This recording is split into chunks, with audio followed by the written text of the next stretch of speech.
सोमवार 1 जुलाई को राहुल गांधी ने नेता प्रतिपक्ष की हैसियत से अपना भाषण दिया। उनके 90 मिनट के भाषण के दौरान प्रधानमंत्री सहित केंद्र सरकार के लगभग 5 मंत्रियों ने उन्हें टोका। ऐसा शायद पहली बार हुआ कि कोई सांसद कुछ बोल रहा हो और प्रधानमंत्री मोदी ने अपनी सीट से खड़े होकर कुछ कहा हो।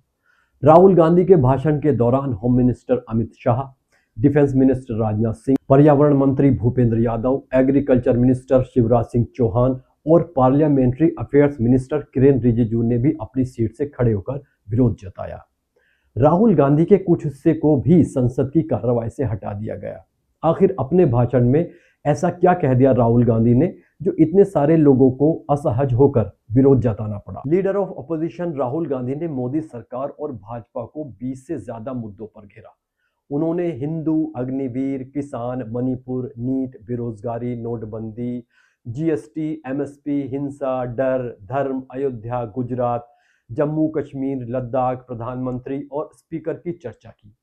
उन्होंने अपने भाषण की शुरुआत संविधान की कॉपी दिखाकर की। भाषण के दौरान सत्ता पक्ष और विपक्ष में जमकर तू-तू मैं हुई। राहुल ने अग्निवीर, पीएम मोदी के परमात्मा से डायरेक्ट कनेक्शन होने, उनके बायोलॉजिकल ना होने और किसानों के एमएसपी कानून की बात कही। The Prime Minister, of course, who has a direct connection with God, speaks directly to God. Yes, the Paramatma speaks to Modi ji's Atma directly. Unlike with all humans, we are all biological. We are born, we die, but the Prime Minister is a non-biological being. Agniveer शहीद हुआ, landmine blast में शहीद हुआ।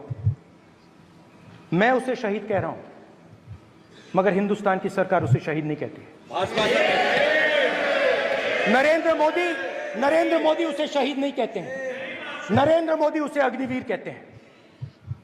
उस घर को pension नहीं मिलेगी, उस घर को कॉम्पनसेशन नहीं मिलेगी, शहीद का दर्जा नहीं मिलेगा। हिंसा, हिंसा, हिंसा, नफरत, नफरत, नफरत, असत्य, सत्य, असत्य।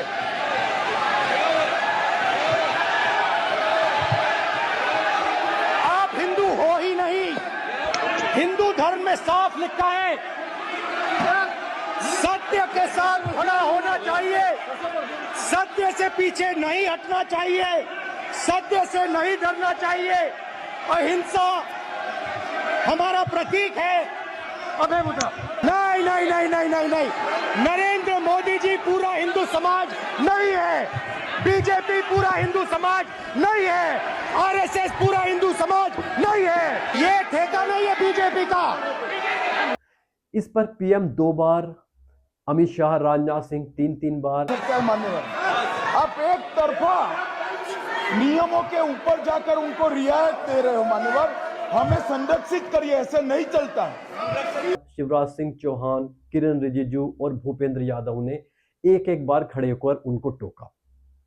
उन्होंने अपने भाषण में सरकार को जमकर धोया। उनके इस भाषण पर सीनियर जर्नलिस्ट स्मिता गुप्ता कहती हैं कि जिस तरह से राहुल गांधी पेश आए, ये संकेत है कि अब विपक्ष लोकसभा में चुप नहीं बैठेगा। राहुल अब फ्रंट फुट पर ही खेलेंगे। जिस तरह से राहुल गांधी ने बीजेपी पर हमला किया, प्रधानमंत्री बहुत ज्यादा भड़क गए। ऐसा पहले नहीं हुआ था।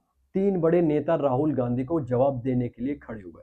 ये एक अच्छा संकेत है। एक और सीनियर जर्नलिस्ट विनोद शर्मा ने कहा कि विपक्ष की आक्रामकता का बीजेपी तोड़ निकालने की कोशिश करेगी, पर राहुल के भाषण ने दिखा दिया कि जब तक बीजेपी सत्ता में है, तब तक विपक्ष का क्या रुख रहने वाला है।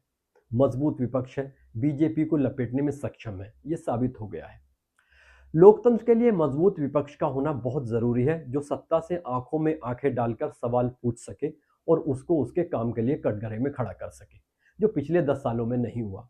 अब विपक्ष सरकार को लपेटता है या सरकार विपक्ष को लपेटती है, ये हम क्या बताएं? यह तो आने वाला वक्त ही बताएगा। इस मसले पर फिलहाल हम चुप ही रहें तो बेहतर होगा, लिहाजा हम चुप ही रहेंगे।